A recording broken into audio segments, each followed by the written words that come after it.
January 15th, 1943, Guadalcanal. The rain hadn't stopped in 6 days. Inside the canvas medical tent, the air was thick enough to choke on. Water pooled at the corners where the fabric sagged, dripping onto cots where men shivered under wool blankets that hadn't been dry in a month. The smell was worse than the heat. Mildew, infection, mud mixed with fuel oil. A Navy corpsman moved between the rows, checking pulses, writing names on charts that would be soaked through by morning. Outside, the supply officer stood under a poncho that did nothing, staring at rows of wooden crates stamped with the War Department seal. Half of them were already swollen, splitting at the joints, rations inside turning to paste, ammunition corroding, boots rotting before they were issued. He'd sent 3 reports back to command in the last 2 weeks. Each one said the same thing. We're not losing men to the enemy. We're losing them to the weather. But what terrified the generals in Washington wasn't the rain. It was the math. The United States had just committed to a 2-front war across climates no American soldier had been trained to survive. North Africa, where the sun turned steel too hot to touch. The Aleutian Islands, where men froze to airfield tarmac. And here in the Pacific, where a single typhoon season could erase 6 months of construction in a single night. The problem wasn't manpower. It wasn't even firepower. It was time. Every week spent rebuilding a washed-out airstrip or a collapsed supply depot was a week the Japanese fortified another island. Every tent that rotted meant another field hospital shut down. Every supply crate ruined was another battalion eating half rations while waiting for ships that might not come. And the Corps of Engineers was being asked to do something no military had ever done before: build infrastructure for a global war in real time, with no blueprints and no second chances. Before we go further, take a second to subscribe, because every week, we uncover the machines, the makeshift fixes, and the people who kept entire wars from collapsing under their own weight. The British had already tried. In North Africa, they'd shipped in prefabricated wooden huts, tight, waterproof, precisely engineered. Within 3 months, the interiors were uninhabitable. Temperatures inside reached 140 degrees Fahrenheit. Men passed out at their desks. Medical officers reported heat exhaustion at rates higher than combat injuries. In the Pacific, the Australians used corrugated iron roofs over timber frames. The wood rotted. Termites ate through the supports. When the typhoons came, entire supply depots lifted into the air like kites and shattered a quarter-mile inland. The U.S. military tried canvas. It was light, easy to ship, fast to deploy. It also fell apart. The tropical sun ate through the fabric in weeks. The rain turned it into a sagging, dripping greenhouse. Mold grew on everything inside: uniforms, documents, medical, supplies. Soldiers slept in puddles. Officers worked by candlelight because electrical wiring shorted out every time it rained, which was always. By early 1943, the reports filtering back to Washington were unambiguous. The War Department had mobilized the largest expeditionary force in history, and it was rotting in place. One document, later declassified, contained a single line from a field engineer stationed in New Guinea. "We can win every battle and still lose this war to a leaky roof." The order came down in February. The Quartermaster Corps and the Corps of Engineers were to design a shelter that could be mass-produced in the tens of thousands, shipped flat, in crates small enough to fit in a cargo hold already packed with ammunition and fuel, assembled by untrained men in under a day with no power tools, able to withstand hurricane-force winds, temperatures from -40 to +120 Fahrenheit, and constant moisture. And it had to be ready for field testing in 4 months. The engineers who gathered in a Quonset Point, Rhode Island warehouse that spring were not optimistic. One of them, a structural engineer named Otto Brandenberger, had spent the prior year trying to adapt British Nissen huts, arched corrugated steel shelters used in World War I. They were strong, but they required skilled labor and heavy machinery to assemble. Shipping them halfway across the world and expecting infantrymen to bolt them together in a jungle clearing was, in his words, a fantasy. But there was no other option, so they started with the Nissen design and began cutting away everything that didn't work. The first thing to go was the concrete foundation. Concrete required time, labor, and materials that didn't exist in a forward operating base, so they eliminated it. The structure would sit directly on the ground, anchored by its own weight and shape.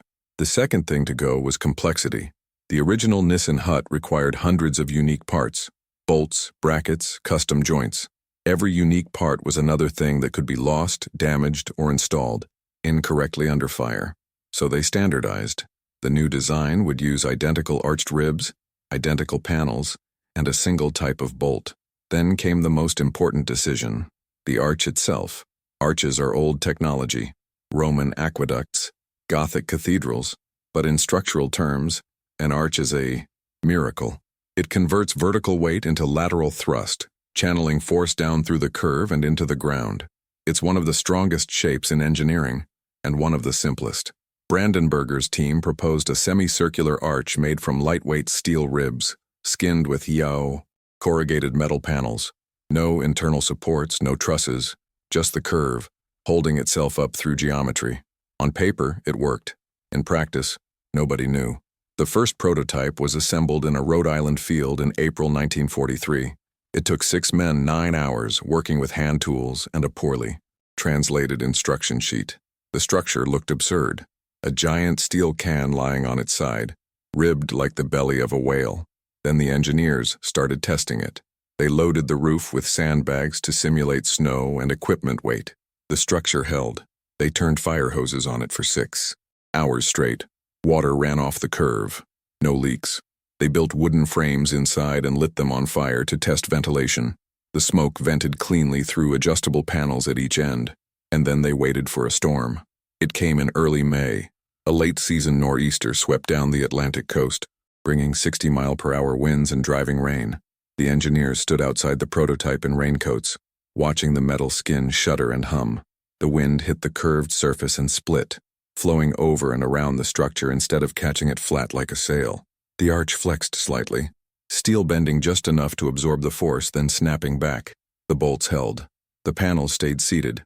Inside, it was dry. One of the engineers, a man named Peter de Rauw, walked the length of the structure with a flashlight, checking every seam. Later, in his field notes, he wrote, "It shouldn't work, but it does." By June, the design was finalized. The structure was 16 feet wide, 36 feet long, and 8 feet high at the center of the arch. It weighed just under 2 tons, but it could be disassembled into roughly 600 parts and packed into crates that fit standard cargo pallets. A trained crew could erect one in a single day. An untrained crew could do it in 2. It had no official name yet. The men building them in Rhode Island just called them the huts from Quonset Point. The name stuck. By late summer, production had begun. Not in one factory, but in dozens. Steel mills in Pennsylvania, fabrication plants in Ohio, assembly yards in California. The design was so simple that any facility capable of bending sheet metal and cutting steel could produce components. The goal was 10,000 units by the end of the year. They built 43,000. The first shipment arrived in the Pacific in August 1943, packed into the hold of a Liberty ship bound for Espiritu Santo in the New Hebrides. The island was a logistics hub, a rear echelon base where supplies were sorted, repaired, and redistributed to forward positions. It was also sweltering, malarial, and prone to flash floods. The Seabees, the Navy's construction battalions, were given the crates, a handful of wrenches, and a single page of assembly instructions. They were skeptical. Most of them were carpenters, used to building with wood. Steel was for ships, not shelters, and the idea that this pile of curved metal panels could become something habitable seemed, in the words of one chief petty officer, like a joke someone in Washington thought was funny. But they had orders, so they started building. The first hut took 3 days. They misread the instructions, installed panels backward, and had to disassemble half the structure to fix a jammed rib. But by the second hut, they'd figured out the rhythm. By the 5th, they were finishing one every 8 hours. Within 2 weeks, Espiritu Santo had a new supply depot, a new headquarters building, and a new surgical ward, all undercurved. Steel roofs that didn't leak, didn't rot, and didn't blow away. Word spread fast. By October, requests for Quonset huts were coming in from every theater. North Africa wanted them for ammo storage. Alaska wanted them for barracks that could survive sub-zero winters. The Army Air Corps wanted them for aircraft hangars that could be assembled next to runways still under construction. And the Pacific commanders wanted them by the thousands, because the island-hopping campaign had begun, and every island taken meant another supply base, another airfield, another field hospital that had to be built. under fire, in the rain, with whatever materials could be unloaded before the next air raid. The Quonset hut became the solution to a problem the war had made unsolvable. How do you build a city in a week, abandon it in a month, and leave nothing the enemy can use? Kwajalein Atoll, February 1944. The battle had ended 3 days ago. The island was secured, but the work was just beginning. Engineers moved through the wreckage, clearing debris, marking minefields, surveying ground for the airstrip that had to be operational within a week. Behind them, ships unloaded cargo onto makeshift docks. Crates of Quonset huts stacked alongside fuel drums and ammunition pallets. The structures went up in rows, their curved roofs gleaming dull gray under the equatorial sun. Each hut was a self-contained module. Some became barracks, some became mess halls. Others were fitted with medical equipment and became surgical theaters where doctors worked under electric lights powered by generators bolted to wooden skids outside. The huts weren't beautiful. They were industrial, utilitarian, stripped of every unnecessary detail, but they worked. And in a war where good enough right now was the standard that mattered, the Quonset hut was perfect. By mid-1944, the design had evolved. Engineers in the field were modifying the structures, adding wood floors, insulated liners, screened windows. Some huts were joined end to end to create longer buildings. Others were stacked too high, with ladders welded to the sides. The Quonset hut had become a system, a language, a kit of parts that could be reconfigured into almost anything. In the Aleutian Islands, they were used as snow shelters, half buried in permafrost with only the curved roof visible above ground. In the South Pacific, they were painted white to reflect heat and fitted with louvers for ventilation. In Europe after D-Day, they appeared behind the front lines as the Allies pushed east, temporary cities for troops, refugees, and prisoners of war. One chaplain, stationed in France in late 1944, wrote home, "I held Christmas Mass in a steel tube. It was cold, and the wind made the walls hum. But it was dry and it was ours, and for the first time in months, I felt like we were winning." By the end of the war, more than 160,000 Quonset huts had been built. They were everywhere, from the Arctic Circle to the equator, from desert outposts to jungle clearings. They housed millions of men. They stored billions of dollars in supplies. They became the infrastructure of modern war. And then the war ended. Most of the huts were supposed to be temporary, built to last a year, maybe two, but steel doesn't forget. And the men who came home didn't forget either. Across the United States, surplus Quonset huts were sold off for a few $100s each. Farmers bought them and turned them into barns. Veterans bought them and turned them into homes. Small towns bought them and turned them into schools, churches, and community centers. In post-war Europe, Quonset huts became refugee housing. In Korea, they became field hospitals again. In Vietnam, they were airlifted into remote bases and assembled under fire, just like they had been 20 years earlier. They were never supposed to be permanent, but decades later, they're still standing. In 1992, Hurricane Andrew tore through South Florida with winds that ripped apart concrete block homes and peeled roofs off reinforced structures. When the Federal Emergency Management Agency arrived to assess the damage, they found entire neighborhoods, reduced to splinters. But scattered among the wreckage were a handful of curved steel buildings, old Quonset huts that had been used as storage sheds, workshops, and equipment shelters. Most of them were over 40 years old. Their paint had faded, their bolts were rusted, but they were still standing.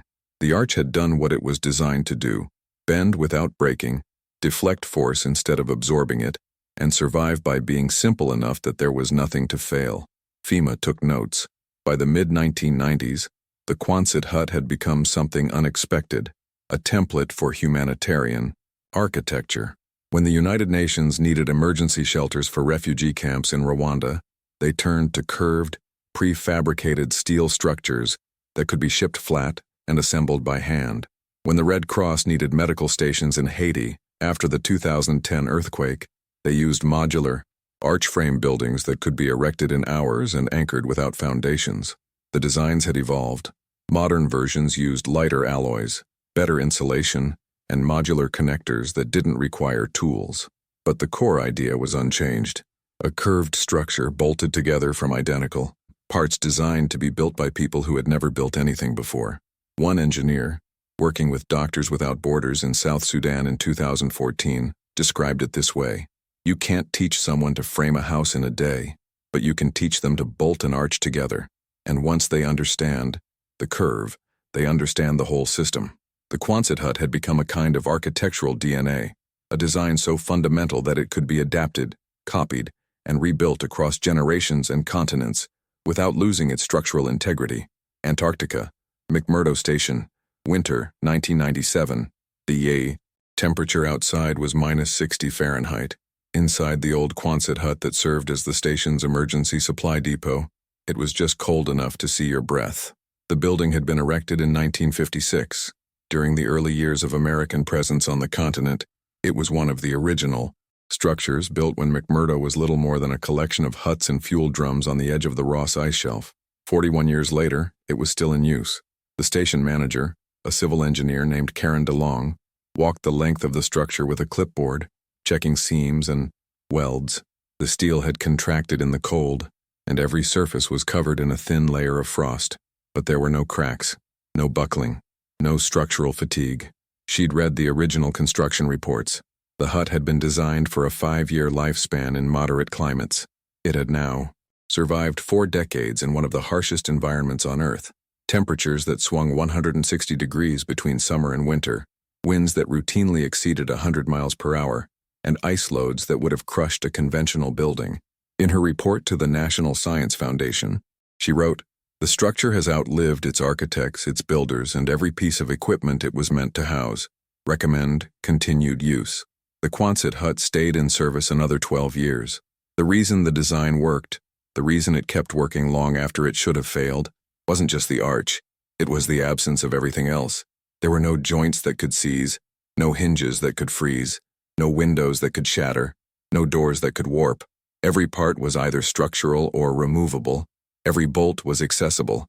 Every panel could be replaced without disassembling the entire frame.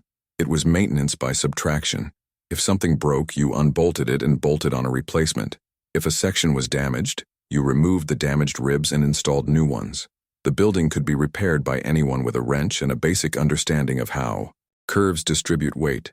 This philosophy, designed through elimination, had been born out of desperation. Engineers in 1942 didn't have time to make the structure elegant. They had time to make it work. So they stripped away everything that wasn't essential and trusted that simplicity would be stronger than sophistication. They were right. In engineering, there's a principle called graceful degradation. It means that when a system fails, it fails slowly and predictably, giving you time to fix it before catastrophic collapse. The Quonset hut was graceful degradation made into architecture. A single panel could corrode, a single bolt could snap, and the structure would still stand because the load was distributed across the entire curve.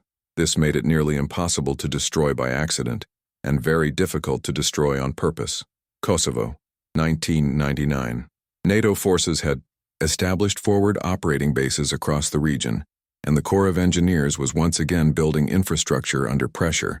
The bases needed to be functional within days, defensible, and capable of housing thousands of troops in a climate that swung from summer heat to winter snow. The solution, once again, was the Quonset hut. Modern versions now made from galvanized steel and fitted with insulated liners, but structurally identical to the design from 1943. One base commander, a colonel who'd served in the First Gulf War, stood outside a newly assembled hut and watched engineers bolt the final panels into place. He'd seen these structures his entire career. In Kuwait, in Somalia, in Bosnia. They were as much a part of military life as MREs and helicopter noise. He turned to his XO and said something that later made it into a staff report. Empires rise and fall. Quonset. Huts just sit there. It wasn't poetry, but it was true. The huts built in the 1940s were designed for a world at war. But the world that inherited them wasn't always at war, and so the structures adapted. In rural Alaska, Quonset huts became homes, their interiors lined with plywood and heated by wood stoves. In the Midwest, they became aircraft hangars for crop dusters and private pilots.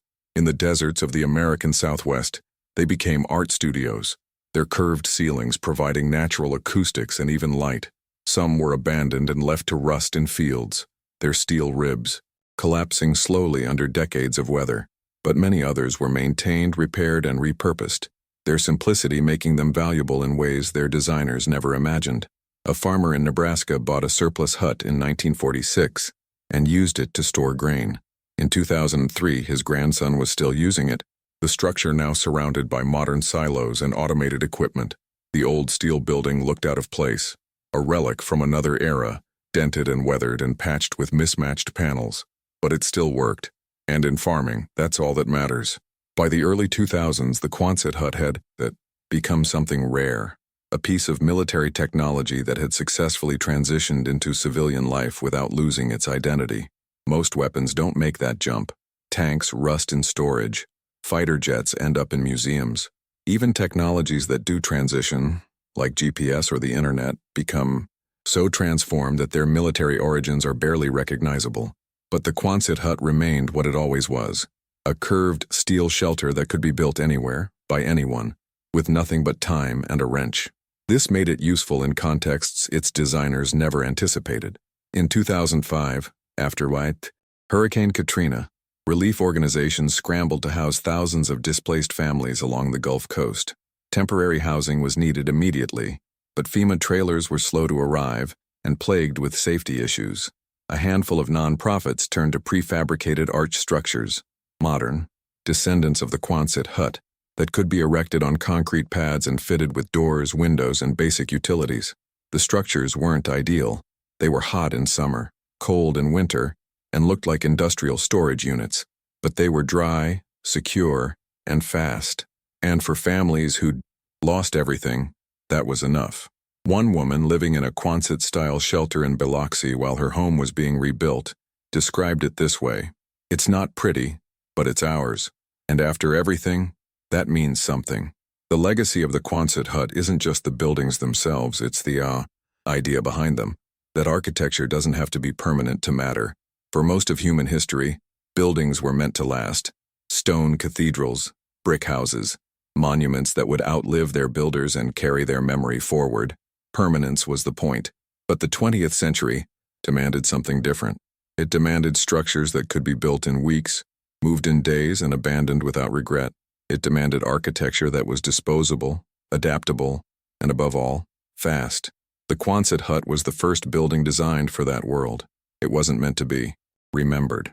It was meant to be used and then forgotten.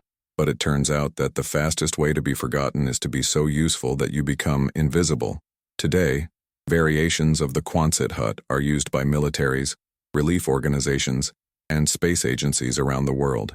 NASA has studied arch frame structures as potential habitats for Mars, where construction materials will be scarce and every ounce of weight matters. The European Space Agency has tested inflatable versions that can be deployed from a single cargo pod and pressurized into a rigid shelter. The designs are more sophisticated now. They use carbon fiber instead of steel, smart fabrics instead of corrugated metal, and robotic assembly instead of human labor.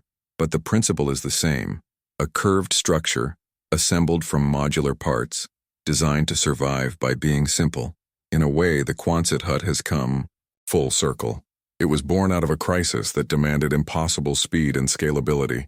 And now, as humanity looks toward environments even more hostile than a Pacific typhoon or an Arctic winter, the same logic applies. If you're going to build on Mars, you can't bring a construction crew. You can't pour foundations or frame walls or wait for materials to cure. You need something you can unfold, bolt together, and seal against a vacuum. You need a hut. There's a Quonset hut still standing on Adak Island, in the Aleutians, that was built in 1943. The island was a forward base during World War II, home to thousands of troops stationed in one of the most desolate places on Earth. When the war ended, most of the base was abandoned. The runways cracked, the barracks collapsed, the fuel tanks rusted through, but the Quonset huts remained. In 2018, a National Park Service historian visited the island to document what was left. She found a row of huts near the old airfield, their steel skins scoured smooth by 80 years of wind and salt spray. The bolts were seized. The panels were streaked with rust, but the arches were still standing. She went inside one of them. The floor was gone, rotted away decades ago. The interior was filled with debris, driftwood, seaweed, the bones of seabirds, but the roof was intact.